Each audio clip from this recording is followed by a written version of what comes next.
And we continue at 2:06 in the afternoon. Talk Radio 790 KABC, the John Phillips Show.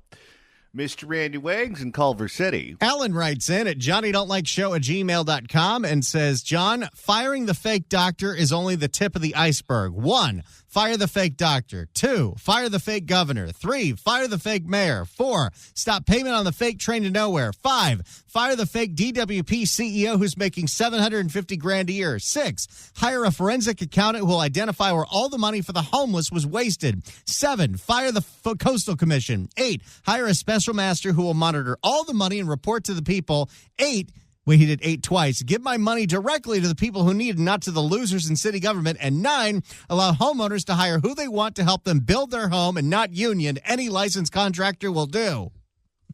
Well, there you go. That's not happening. No. But he does have it all figured out. No, what's going to happen is if you don't have community meetings every so often where the president shows up and everyone gets to yell at them, you're going to be living in a FEMA camp for 5 years. Or a Hilton Garden Inn. And in that case, at least you get honors points. 800-222-5222 is the telephone number, 1-800-222-5222. It is our pleasure to welcome our next guest to the program. She is a New York Times best-selling author, and you can get her on Substack as well, where she posts excellent videos, including one with me recently. You can get her online at AnnCoulter.com and follow her on X at Ann Coulter. Ann Coulter, welcome. You are so great. Thank you, John Phillips. So, Ann, that press conference on Friday yes. was cathartic. Spectacular. It was, I described it earlier in the show as if you look at a patient in the hospital in the bed and they keep just hitting the morphine drip, that was me hitting the replay button because I couldn't get enough of it. No, I agree. I mean, that has been like every minute of the Trump presidency so far. I'm stunned, amazed, and thrilled that we are finally getting the Trump I voted for in 2016. It's just, it's a hit a minute. I can't get off Twitter because the hits just keep coming. It's unbelievable. I couldn't be happier. There is something psychologically not well, whether it's COVID or whether it is your response to a fire, about not moving on with your life. Where I don't know if it's because the social sciences have all gone in this direction, but wallowing in self-pity seems to be the answer to all of life's problems. And they just don't want people to move on. The fire comes. There's no water in the hydrants. The fire burns down your house. Homeowners want to get out there and rebuild. No. We need 3 to 5 years to see what the situation is. It's not a healthy way to live. No, you're right, and boy, did Trump give it to them. I like his periodically saying, this isn't liberal conservative. We're just the party of common sense. It is repeatedly just him and people who support him. It is just common sense. Let them rebuild. You are really in nutso land out there.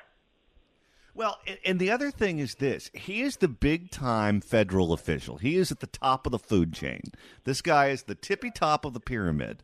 And he came to town, and he acted like the ward councilman going after the obstructionists for not letting people go back to life as normal. Typically, it's the other way around, where you have the local officials haranguing the EPA guy, and suddenly you end up with some sort of resolution that you can all live with. Here, it was the exact opposite. Yes. It was funny to see her, Karen Bass, your mayor, really digging in on not letting people go back to their homes. What effect is this going to have on Californians, do you think, John Phillips? Well, before I would have told you that I still think she survives because Democrats just don't lose re-election here. I think she's done now. I really do think she's She will not be forced to line. resign, though. No. Yeah. So it'll just be, when is she, but she just got elected. When is she up for re-election? She's up in 2 years. I think I'd try to force her to resign now. People will have forgotten by then. No, it's going to be the council that appoints her replacement. And if they decide that they're going to appoint her replacement, it's going to be the ghost of Tom Hayden.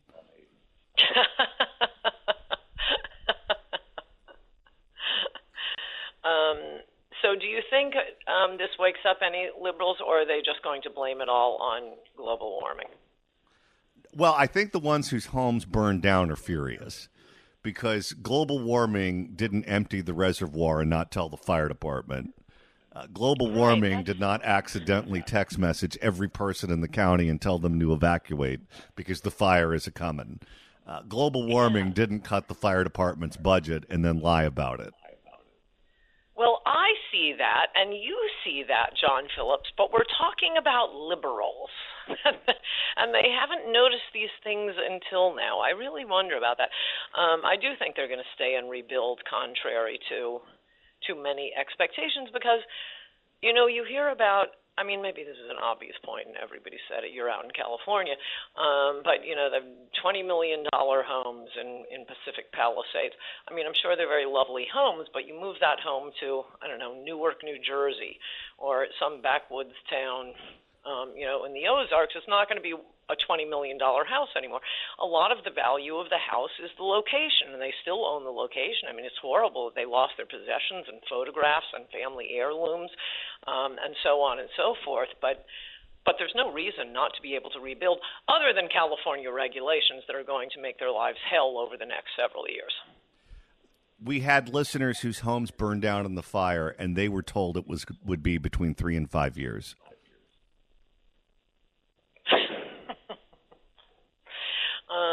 That's better than what I would anticipate in California.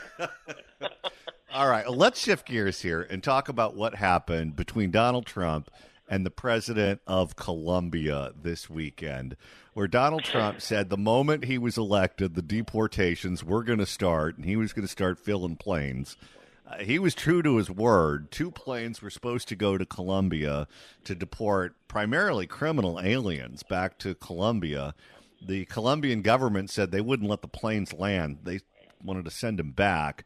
And Donald Trump, over the weekend, met with the Secretary of State, Marco Rubio, where they drew up a response to the president of Colombia and lit them up like a Christmas tree, saying essentially that they were going to cut them off in terms of trade. They were going to impose all kinds of penalties and tariffs.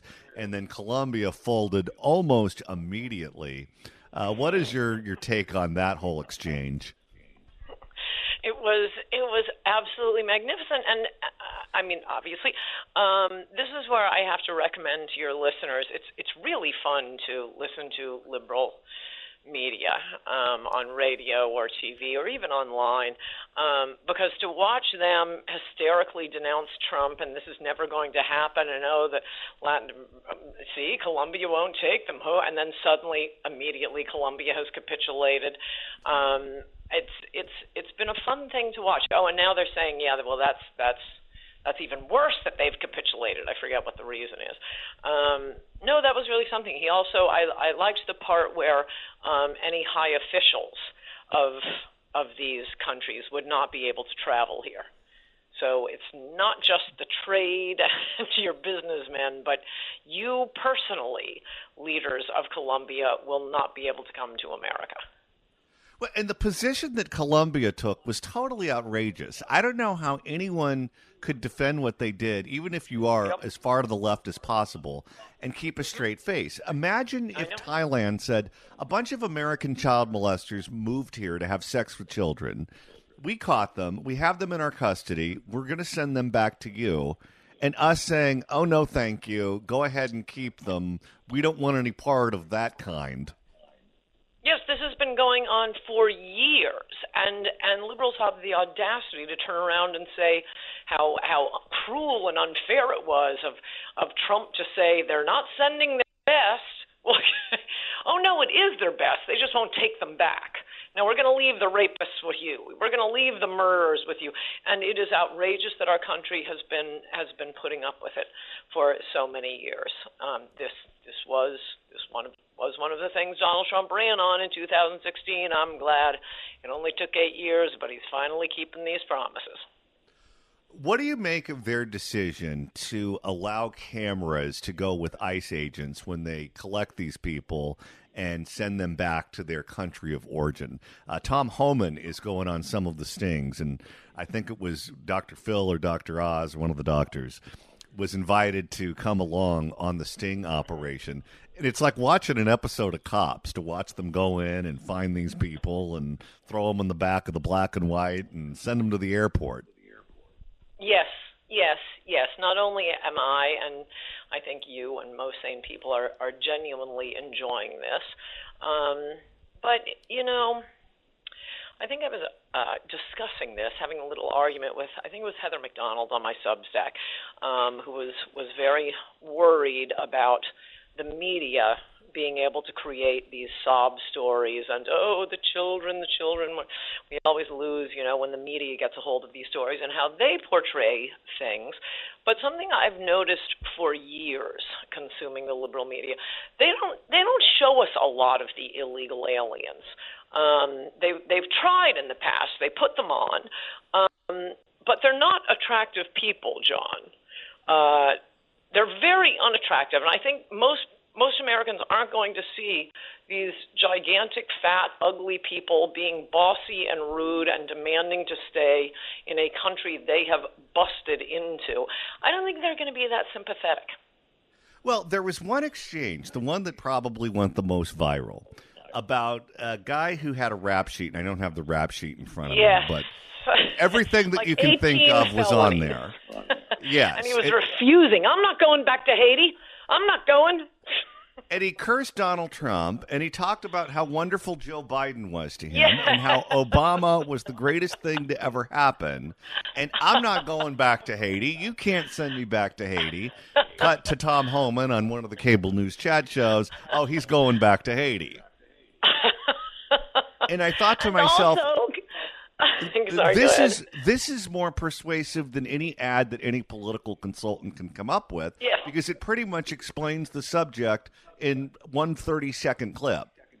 Yes, and I do not. I mean, that was an extreme example. I don't think you're going to be able to get a sympathetic one.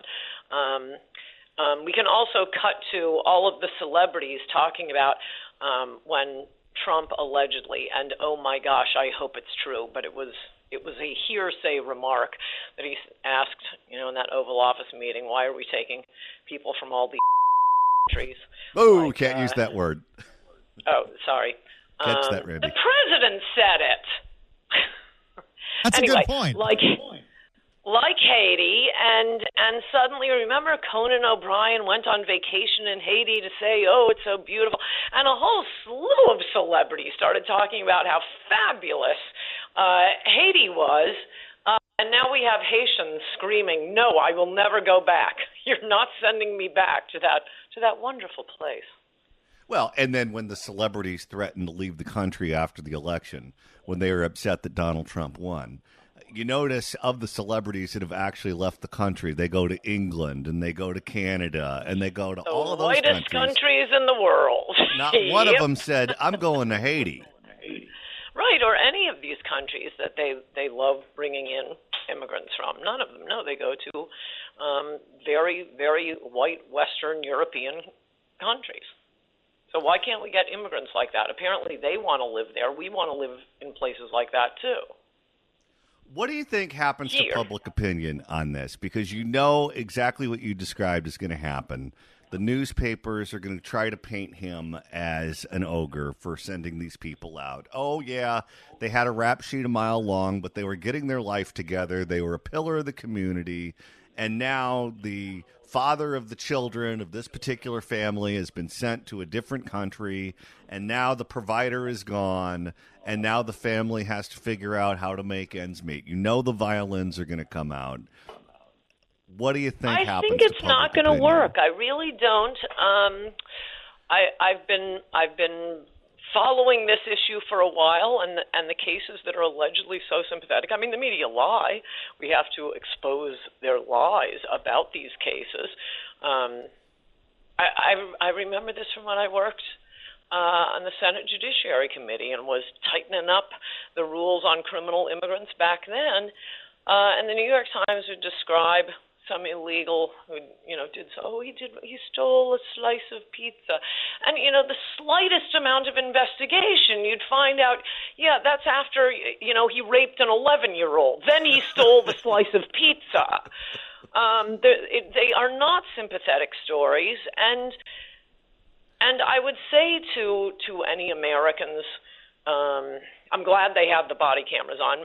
I will remind you that the body cameras on police, which was being pushed really heavy by the ACLU, that really backfired on them. Turns out a lot of criminals lie about what the police did, and it saved a policeman after policeman after policeman who's accused. He was screaming the N-word at me. Anyway, I think we're going to have the same thing happen as long as the ICE agents are wearing their police cameras, and you can't allow either the media or the illegal aliens to lie about what happened. Even if you are inclined to be sympathetic, America, I think Trump should move fast because there is very little sympathy right now, not after 4 years of Biden.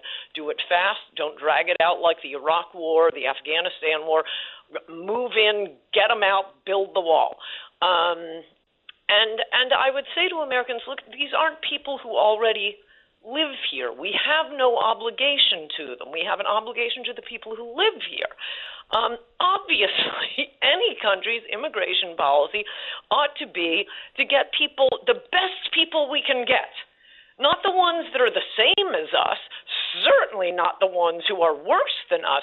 We want immigrants only who are smarter, taller, better looking, more athletic, better than us, better. And you ain't going to see that, John Phillips. What's going on with the wall? Because I've seen pictures from the southern border where it looks like there's construction going on and the wall is being built.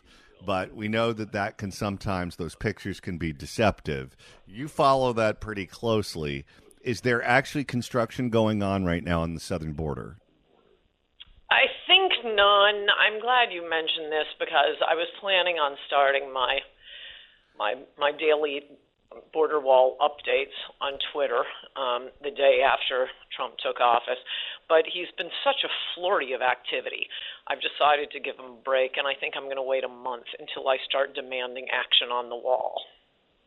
All right. Well, we'll definitely keep an eye on that. Ann Coulter, you can subscribe to her Substack. You can get it online at anncoulter.com, and you can follow her on X at Ann Coulter. Ann, thanks so much for stopping by. Good to talk to you, John Phillips. Bye-bye. If you'd like to email the show, you can do so at johnnydon'tlikeshow@gmail.com. That's johnnydon'tlikeshow@gmail.com. And Randy, with the end of the show quickly approaching, if you want to continue listening to us after we sign off at 3, that's easy to do. All you got to do is go to KABC.com, click on podcasts, go to the Apple Podcast app, iHeart, Spotify, search for The John Phillips Show, hit subscribe. You can download all the episodes. You do a Google on the YouTube or get that handy-dandy KABC app. Search KABC AM in the Apple App Store or the Android Store. It's the easiest way to listen live to this radio station and download all the podcasts. Travel back to a time where this clip was more relevant. Do a Google on YouTube. And coming up next week, we're going on the road. How exciting is this? We're coming to Orange County next Friday. Come see Johnny and I broadcast live from noon to 3, Friday the 7th at Rove Santa Ana.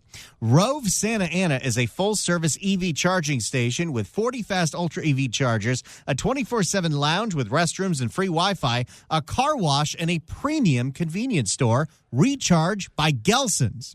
We're going to have free samples from vendors and barbecuing going on, so come hungry as we broadcast live. Rove and Recharge by Gelson's are located at 1008 East 17th Street in Santa Ana, off the 5 at the corner of East 17th and Lincoln Avenue. We'll see you live Friday the 7th. Let's go to Richard in Santa Monica. Richard, hello. Richard? Are you there, sir? Richie? Going once, going twice, gone. I think he's at Finn McCool's. Let's go to John listening online in Ohio. John, hello. Hi, good afternoon, gentlemen. Hi there. I was in the Marine Corps, and I got stationed out there in Camp Pendleton, and upon getting discharged, I stayed in California from, it was 1984 up to 1993, and I fell in love with California, especially chasing the girls on the beach during the day and then chasing the girls at night in the nightclubs. But I came to my senses. I moved back home to Ohio, and I finally grew up, and I adopted, because I didn't have much position as far as political outlook and things like that, so I wasn't really aware of those type of things going on in California. But now, as I've gotten older, now I'm 62 years old, I'm a conservative, I'm a Republican, and I feel like the soon as you guys can get all those liberal Democrats out of office and finally get some conservatives in there, that state will come to your senses, because I swear, my wife and I, we always pray for California, because I've taken her out there. She loved it. We loved it. It's just so sad to see what's happening under that just rotten liberal leadership out there. It's just one day you guys are going to get some conservatives in there and get that place straightened out, I hope. Well, here's the upside. Our problems are primarily man-made. Sure, we have fires. Sure, we have rain. Sure, we have earthquakes. Sure, we have our share of natural disasters. Yeah, but we can live with those. We can live with those. Right. We can figure out how to dust ourselves off and get back up on our feet after we get hit with one of them. The main problem right now facing the state is the government, is the poor delivery of government services, the inability to properly regulate, over-regulate, the inability to put people in prison when they break the law, the inability to do anything about the homeless crisis, the insurance crisis, or any of the problems that we talk about on a daily basis. The good part is all of that can be fixed. We know this can be fixed because it's been fixed other places, and it used to be fixed here. And the moment we find the political will to say we're not going to live like this anymore, and we're going to fix these problems, and we're going to move on, and we're going to enjoy the beautiful state that we have, we can do that. And I hope that it happens sooner rather than later, and I have no clue when people will finally be fed up. Maybe the fire is the wake-up call that we need, but at some point people will say, I refuse to live like this anymore, and we're going to go ahead and we're going to fix this place. Thank you for the call, sir. Do we have Richard back? We're going to try this again. Okay. Richard in Santa Monica. Hello. Yeah, hello, dear John. I'm sorry, I must have fell asleep. But anyway, your I show thought is you were great, at Finn and, McCool's. That's not a really good endorsement for the show if you fell asleep on hold. No, but I'm here. And one thing, there's 3 points. 3 points. 3 points that I wanted to say is that where's Home Depot and Lowe's? You know, they should start helping some of these with gloves and things and hand out to some of these victims because down the line they're going to make a fortune. Another thing, the Coastal Commission, it a little bit went overboard because, the real purpose of it was to keep people to go to the beach, you know. So you had places that the Coastal Commission said, hey, wait, you can't build a property and people can't get to the beach. So from way back, so they generate to be something else now. But and Karen Bass, we got to, give her a pass because the money is here. You know, the governor, we do got the money here. And that's going to help everybody and help the economy.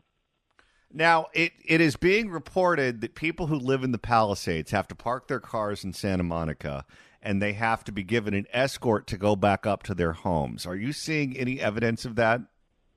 Well, I'm seeing better than that. I'm seeing the police just waving people all the way down the street, if they're a resident, to their property, and they're escorting them without, parking their car. So I guess the order that came out today to people to look at their property, she's actually on there like Trump, So, as far as the health hazard and things, I'm sure they have a limited time to look at that. But, Home Depot, Lowe's, this is something that people need to have for safety. Masks, that should be a whole section of people, of the residents, to go into their property. And besides that, where are they going to buy the windows and the glass and the lights and everything? Okay, I'll talk to you later, John. All right. Thank you for the call.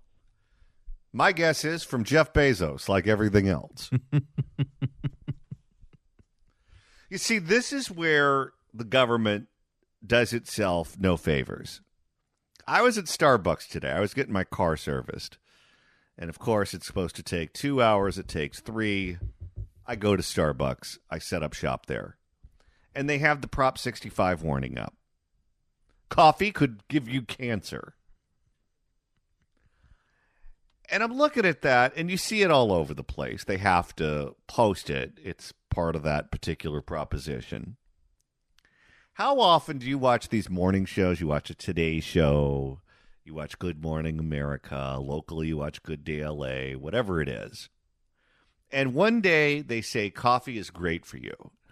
It has more antioxidants than blueberries. And coffee will make you live longer.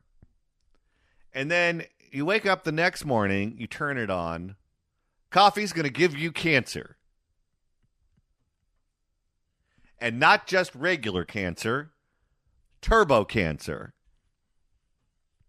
And then you wake up the next morning. Coffee is wonderful. And they go back and forth, back and forth, back and forth.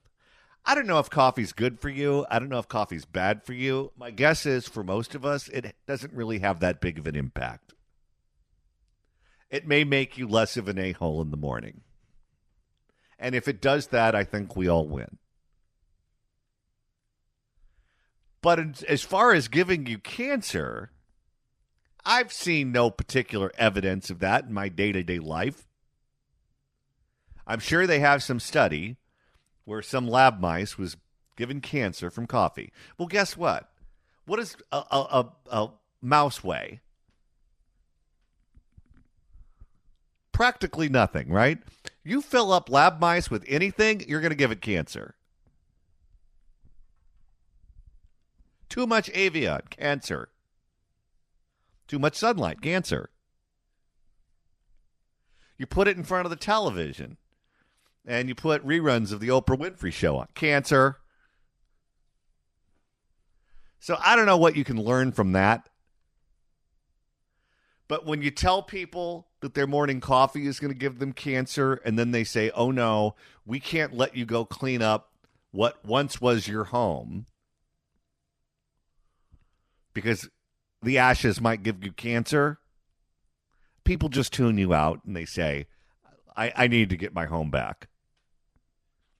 Life needs to go back to normal. Well, it might be raining in California, but it's definitely not a snow day at the local school.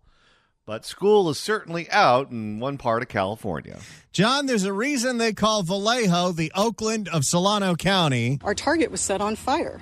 A school in Vallejo had to be shut down and closed, and all the kids had to stay home because someone stole all the copper wire. Uh-oh. For more, here's KGO. Tonight, hundreds of kids in Vallejo are left wondering when they'll be able to go back to school. This weekend, someone stole so much copper wiring from Solano Weidenman Leadership Academy, they took out the entire electrical system.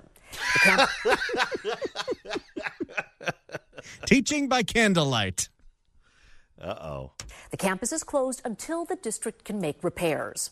ABC 7 News. I wonder if when they stole all that copper wire, if then they took that to California Waste Solutions to recycle it and get the money. If they did, some of that money may have found its way back to the Bontas. ABC 7 News reporter J.R. Stone spoke with families and the superintendent who calls the crime disgusting and disheartening. Middle of the school year, and this Vallejo school is closed for learning. Come Monday, the more than 600 kids who attend classes here at Solano Weidenman Leadership Academy will instead be at home after the electrical system was knocked out by a thief or thieves. It's not COVID, it's jackasses who stole the copper. Well, at least one person will be getting an A in chemistry. After the electrical system was knocked out by a thief or thieves. Upon further examination, we discovered, that someone had broken in and has stripped all our copper wiring out of the breakers, essentially leaving the campus dark. Family members of the kids who go to school. There's no chance, right, that this is a student who told the people who like to steal copper wire, hey, come here because I don't want to take a test on Monday? No, these are thieves. Family members of the kids who go to school here are angry. For some children, that's their only positive environment. That's the only safe haven they have. And to rob them from that, it's just inexcusable. It's really sad. Jay Stafford's sister is now out of school, and their family will take turns watching her this week. Police tell us that no arrests have been made. Shocker. You notice that's always a tag in all of these stories? No arrests have been made. Well, this is Vallejo that has a massive police staffing shortage like Oakland. Vallejo City Superintendent Ruben Aurelio says investigators are looking at surveillance video. But it was dark late Friday into early Saturday, and whoever did this took out the power.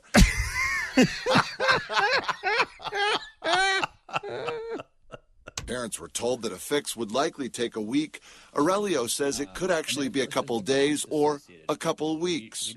We're not flush with extended winter break because jackasses stole all the copper. What do you do if you're a parent and suddenly your kid's school is shut down for 2 weeks because thieves stole all the copper wiring and knocked out the electrical grid? We're not flush with a bunch of money to all of a sudden replace, thousands of feet of wiring, copper wiring. Right now, we have an estimate of it'll be somewhere between $150,000 to $250,000 just to get this campus back up. And the amount of money that the Steelers got on the street for that copper wire was probably a couple $100. And I guarantee you, whoever smelted it and recycled the copper wire is selling it back to the county. If you're going to do all that for a couple of $100, isn't it more worth your while to just recycle some cans and bottles? And it's just very sad. A lot is going on in Vallejo right now. We are what we would like to call a lawless city almost. You're not wrong. A lawless city almost. So much is going rampant, and it's just really sad that now the crime has affected our children being able to attend school. Aurelio says it's possible that extra school days could be added on to the end of the school year, but right now the focus is getting... Yeah, the teachers' union is not going to go along with that. Oh, no. Oh, no. You don't cut into summertime. They already have vacation scheduled. That's going to do it for us today, but we'll be back tomorrow at noon for another live and local edition of The John Phillips Show right here on Talk Radio 790 KABC.